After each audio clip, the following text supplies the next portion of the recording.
Hello, everyone. Thank you so much for joining us today. My name is Sarah Sutter. I'm an international admissions counselor here at Kent State.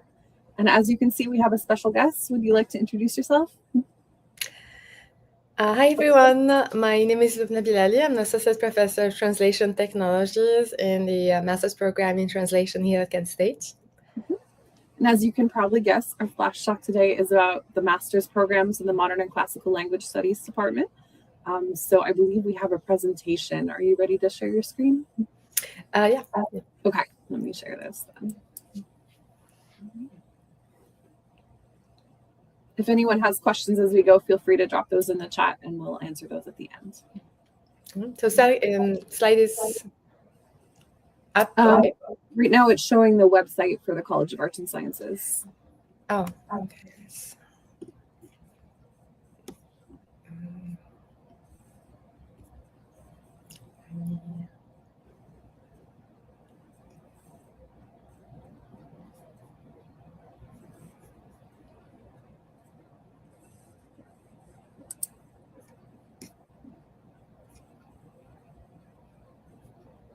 How about now? Yep. Okay. Just it looks like it's in presenter mode, so I don't know if you can switch it. Yeah, switch that over. Is that okay? It's still in presenter mode on my end. Really strange. Okay.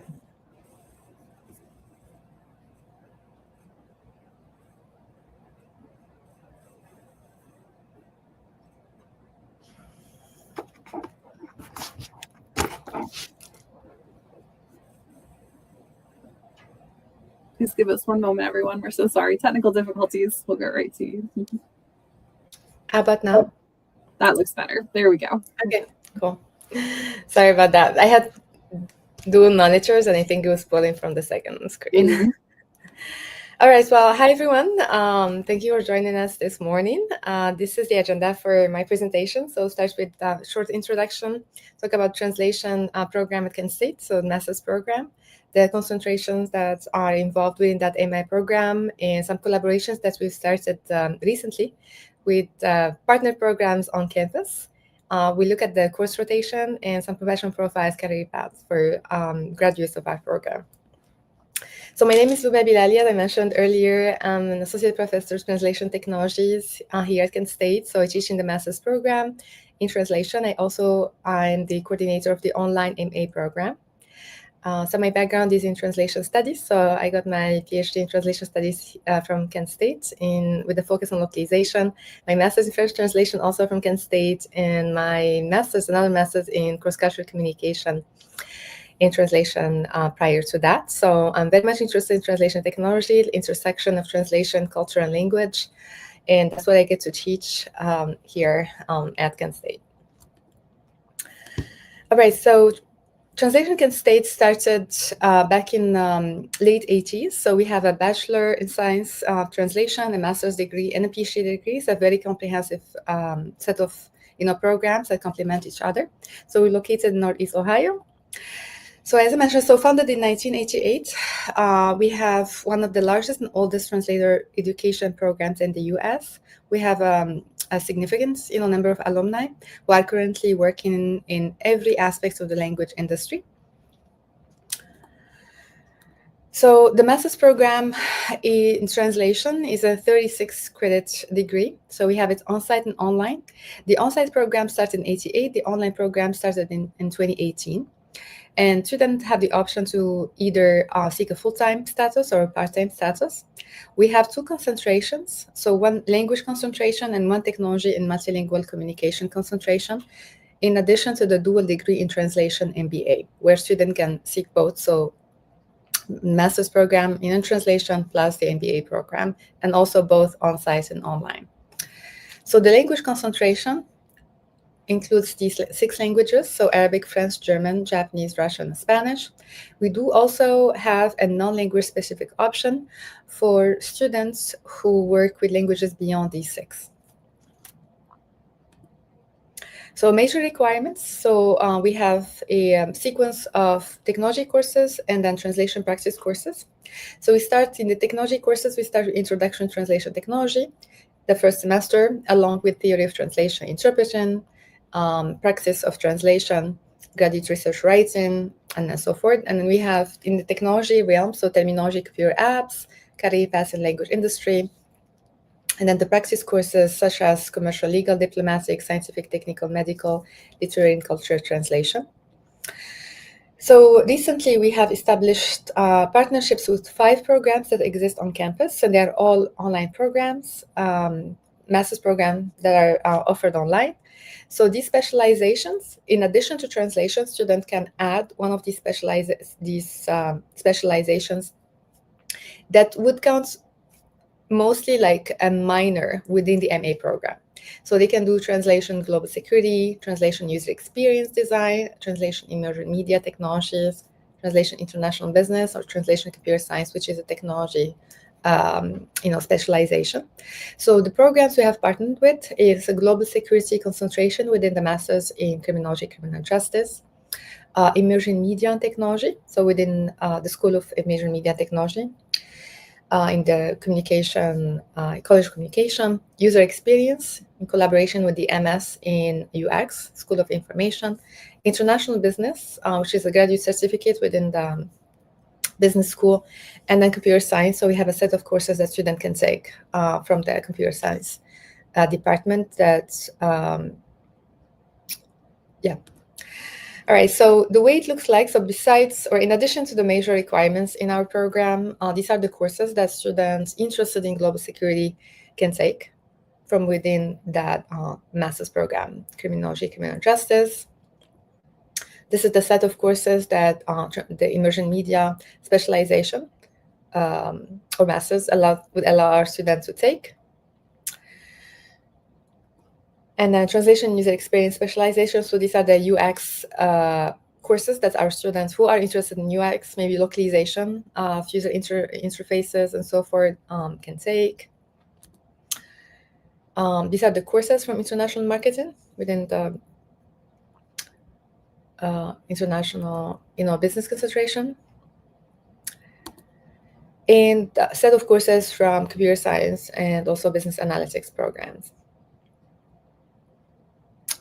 All right, so the course rotation, so the way it goes is that every semester in the program, so it's a 2-year program for full-time and could take up to 6 years for students who would like to do it on a part-time basis. So full-time, every semester the students are taking one technology course, one translation practice course, and another course from the set of other major requirements we have.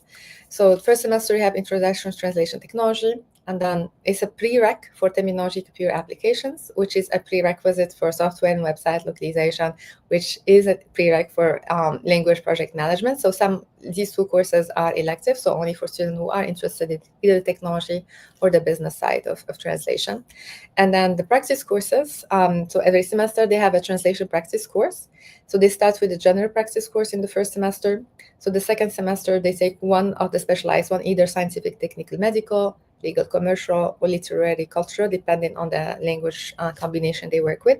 And then we have a rotation. So every semester, one of these specialized courses is offered. And so the other courses, so we have, for instance, first semester, they have to take a theory translation and interpreting. The second semester, so kind of the non-technology, non-practice courses, we have career paths in the language industry. And then we have a set of electives within our program. And if students would like to take on one of those specializations that I shared earlier, that's where they get to plug them in their course rotation. So instead of taking an elective from within the translation program, they can take electives from one of the partner programs, and that's going to be up to 12 credits. So that's almost like a minor within our program.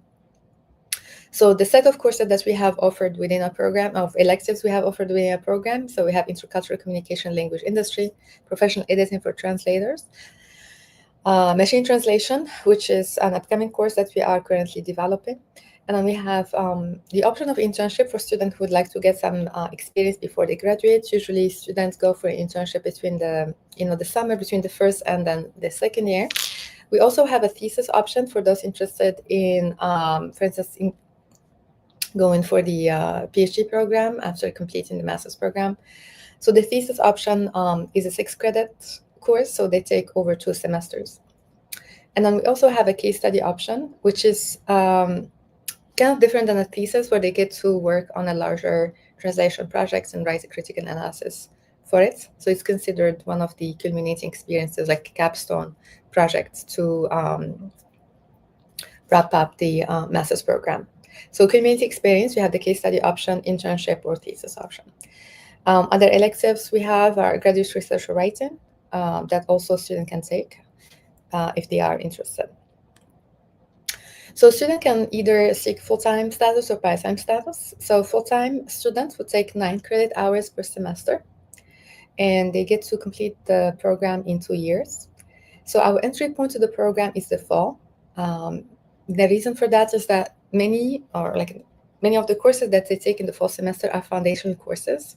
And then if they want to start in the spring, it's really hard because they are missing that. And then those foundational courses are only offered in the fall semester.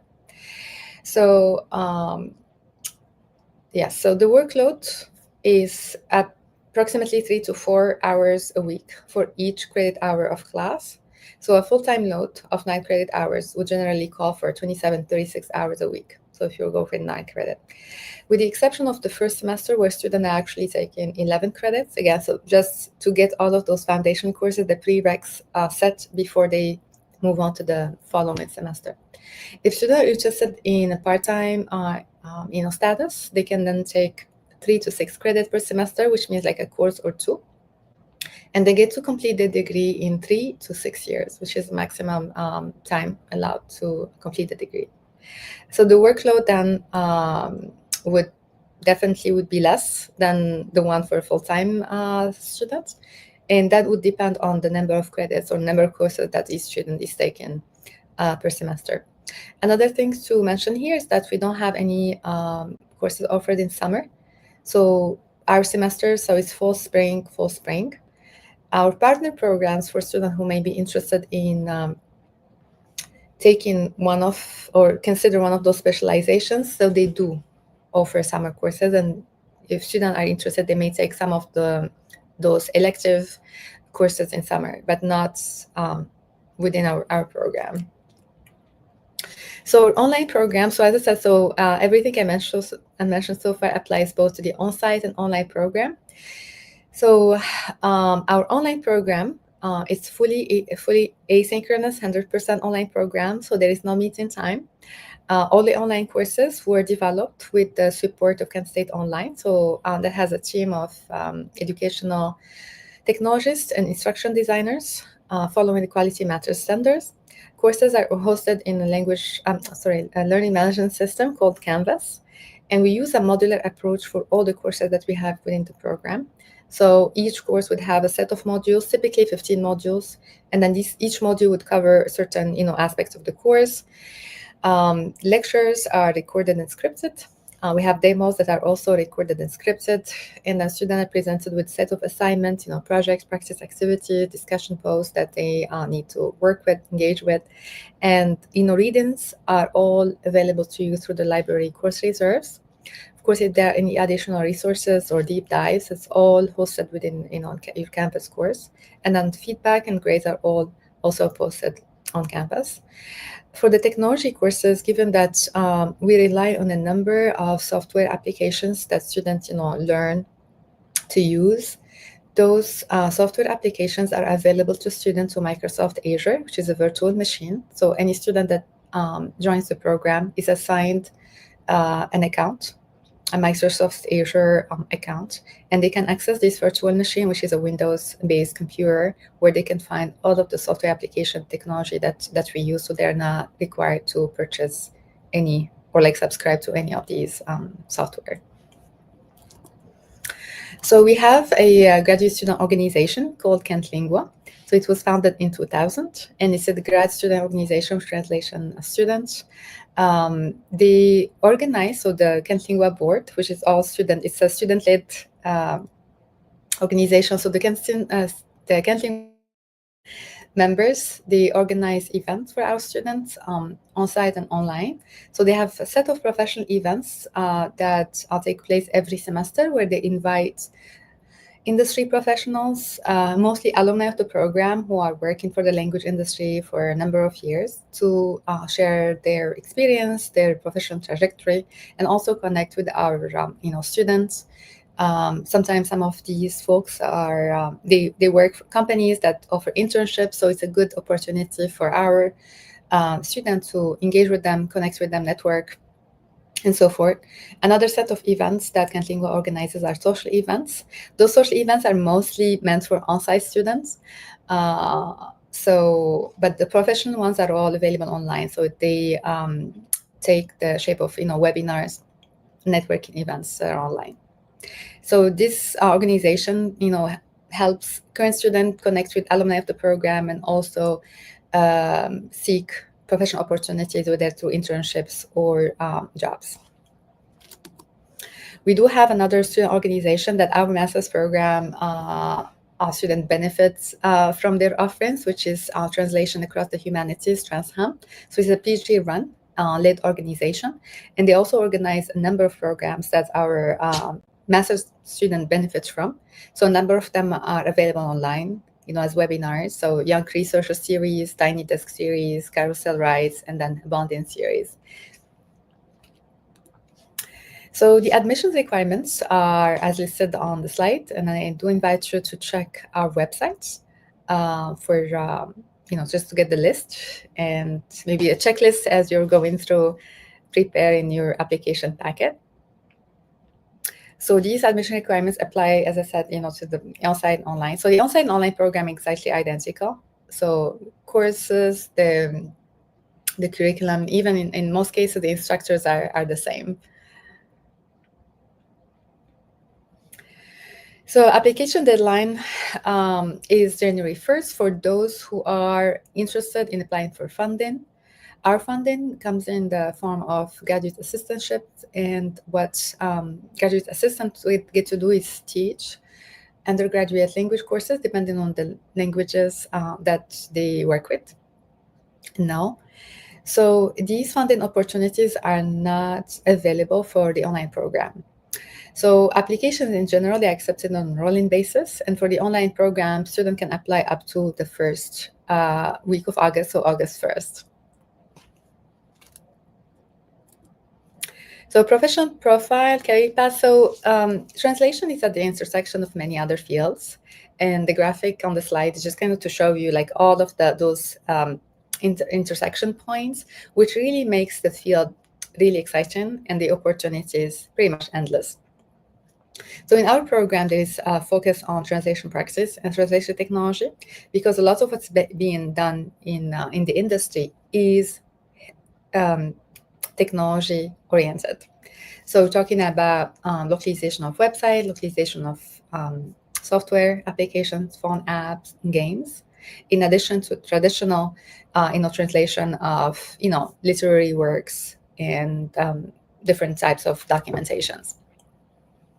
So this is language service maps that kind of indicate, the clusters of where the work is done. So we have translation and localization.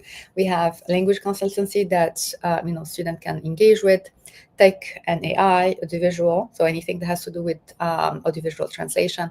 And then you have, interpreting. So typically students coming into the program, they're interested in becoming translators, which are kind of the blue the blue column here, so translator linguists. However, coming out of the program, they can engage with all of the columns that you have here. So we have students who got their degree and then they were interested in technology, so they moved to the technology side of things. Those who are interested in business moved into the production business side of things or to vendor management. So, and that's what I mentioned earlier, that the possibilities are really endless. So yes, you can do translation plus many other things beyond it. That's all within the realm of language industry.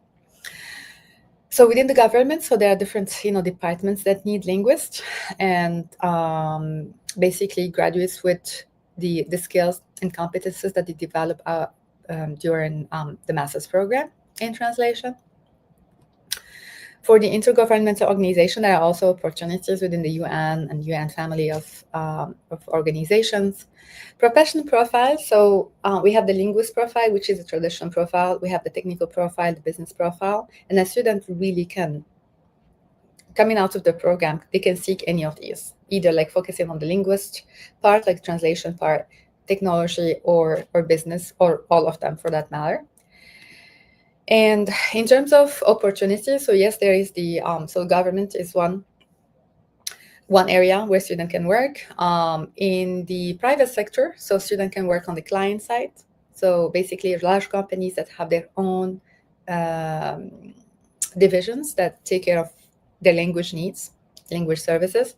LSP side is language service providers. So that's basically translation companies that actually manage translation projects for clients, or the vendor side, which is mostly the freelancing end of things. There's just a list of skill set that are kind of needed for the language industry, and then future language service offerings. So again, so beyond the traditional, profile of translator, and then some of the future job titles that are, currently popping up.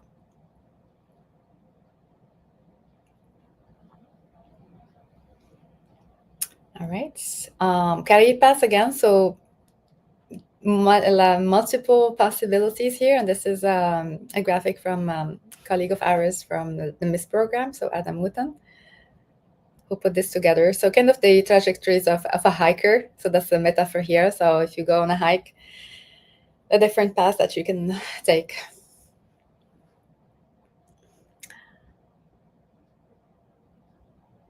All right, and I guess something to keep in mind is that the raison d'être of the language industry is really communication, and what we do in the language industry matters because the world runs on clear and accurate communication. So this comes, I think, this is the end of my presentation. If you have any questions, I'll be more than happy to answer them. And this is my contact information, as well as the contact information of our graduate coordinator. Thank you so much. I'm actually an alumna of the in-person translation program, so I have to say I'm especially fond of this department. But I really appreciate you taking the time to explain everything. It looks like we do have a question from a viewer. Can you remind us what the deadline is for applications for this program? So for the on-site program, if students are considering applying for funding, is January 1st. Otherwise, we do accept, application on a rolling basis. For the online program, it's much more flexible because students, they don't need to apply for visa, they don't need to relocate. So up to the first week of August is fine. But the on-site is January 1st, especially if you are seeking funding. Because those, so the considerations for funding are, gets discussed early on in the spring semester. Otherwise, if you are self-funded, that it doesn't really matter. Yeah. And from the admissions side, I would recommend trying to complete your application before that, because if we still need some additional documents from you, it will take a little bit of time for the back and forth. So ideally before January 1st, if you can. Mm-hmm. All right. Does anyone else have any questions? Feel free to pop those in the chat here. In the meantime, you were talking a little bit about how the translation industry is shifting when you were talking to my department. Would you talk a little bit about that and how things have changed? Yes. So I think I mentioned it briefly. So typically, students coming to the program, they want to do translation work, and they want to translate literature, blockbuster movies. And yes, they can do that. But I think it's important to understand that for some of these fields, it's going to take some time to kind of gain traction and then to get established, and also establish a client base with their direct clients or LSPs. So for that, it's really important to understand what the requirements of the industry is as coming out of the program, and the time it takes to establish a freelance business and to engage with these opportunities that usually students would like to work with. So most of our, and anecdotally, I don't have the exact number, but up to 90% of our graduates coming out of the program, they go for project management, entry-level position, and they get to really understand how the management and the business side operate. So if they still wish to establish their freelance business, they can do that like 3, 4, 5 years into the project management, profile. They can transfer a lot of the skills that they learn as project management and managers working for LSPs toward their own, freelance business. So that's just the transition that I've seen, I've witnessed among the graduates of our program. Of course, some of them seek opportunities beyond that, like they're going to teach in or do freelancing, especially if they may have already started doing freelance while being in the program or even before coming to the program. Now, the major shifts that we noticed from the industry side is the integration of artificial intelligence pretty much everywhere. So companies are rushing to automate lots of the processes that they have in place, to just speed up whatever it is that they need to do. Before AI, so in our field in particular, so machine translation was a huge innovation in the last, I would say, 10 to 15 years. And it started up not optimal, but then it evolved. A lot of what AI now has is actually originated in machine translation. So the transformer that is at the core of, for instance, the LLM, so ChatGPT, is actually something that machine translation has used first, and then they expanded to basically generate content beyond machine translation. So we've had a number of shifts. So AI is not new to us in a way, because we've had translation, and then with the different evolutions that it went through.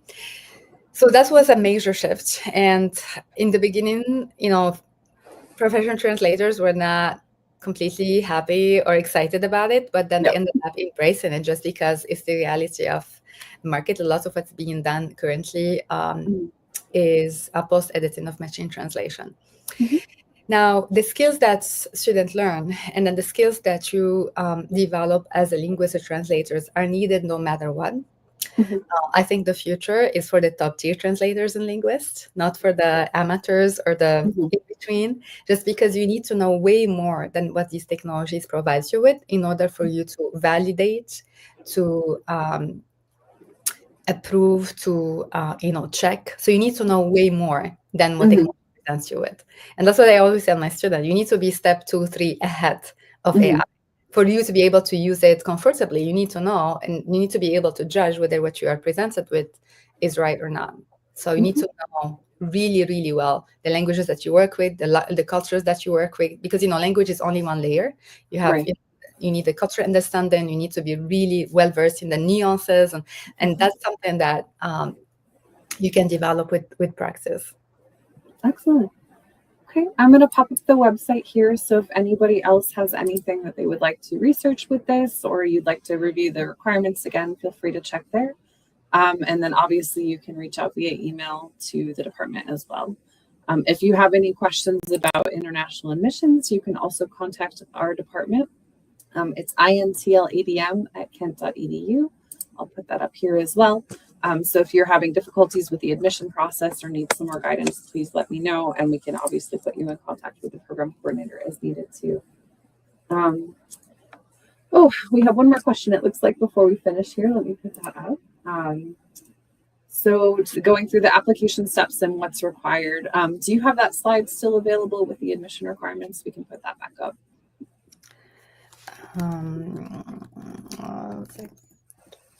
Well, we get that up. The first step will obviously be going to apply.kent.edu to submit your application. You'll pick the translation department and the full term, since that's the only term it's available in. And then you'll want to submit the admissions requirements. So I'm going to put that up again here. You'll upload all of those. You can submit your application before they're uploaded, but you'll want to submit it eventually after submission, because it won't be complete until you provide that. Looks like we did have a question regarding the writing requirement as well. Is the use of AI allowed for that? For the writing sample? Well, The writing sample is meant to see the student's ability to write. And since you are to a translation program, so your ability to communicate is really important. So the use of AI isn't going to tell us much about what you can and cannot do. So whether it's the audio or the written sample, it should be something that really reflects your ability to use the language, whether English or your second language. Yeah, absolutely. So it would be best probably to avoid AI just to show a true reflection of your skills. Yeah. Because otherwise we won't be able to evaluate your application. Yeah. Yes. All right. Thank you so much for all of our viewers joining us. Thank you for our guests for helping to explain all of these programs. And we hope you have a great day. Bye, everybody. Thank you so much, Sarah. Bye.